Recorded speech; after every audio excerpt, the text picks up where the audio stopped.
I noticed, Mr. Chair, when Yusek Bernardo tried to confer with his counsel, the counsel approached him, and then before anything else, he also went to PG Padulyon. Why is that, Mr. Chair? Kasi he's already admitted sa WPP and sa kanilang existing na rules, under the rules, kailangan bago sumagot, baka maka-apekto sa kanyang pagka-admit, kailangan talaga may clearance sa DOJ. Thank you. Medyo magulo yun, Mr. Chair, kasi... Medyo magulo nga rin, pero yun ang kanilang... Bakit kinakailangan nyo siyang padalan dito pagkatapos marirestrict din pala? This is an open investigation.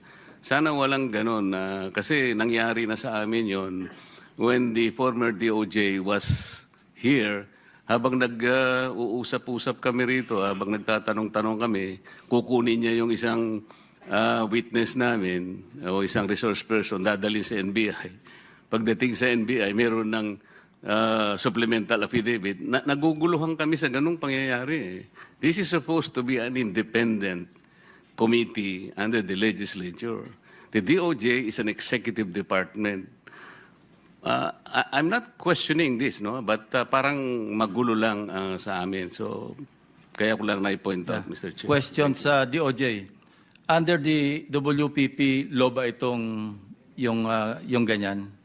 Confidentiality, yes, Mr. Chair.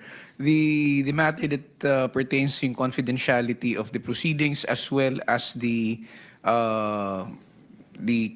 manner by which the witness was evaluated and how he was covered is confidential. That's the reason why it is being invoked by the witness, Mr. Chair, because like I said earlier, it is not because we want to restrict his testimony, but there is a law. The law itself provides... So it is the law yes, that says so?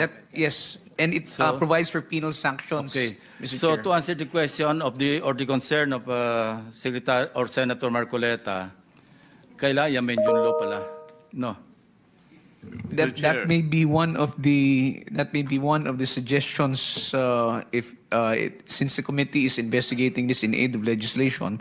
If that is considered a restriction in investigations like this, then maybe the law will have to be amended first. In the meantime, constrained kayo ng batas. Yes, Mr. Chair, we are Thank you. constrained by law. Thank you, PG. Mr. Chair, kasi yung interpretation niya ang palaging mali eh. Yung confidentiality dyan, ang pinag-uusapan, sa inyo lang yun, sa witness protection ninyo dyan. Pero pagdating dito, it does not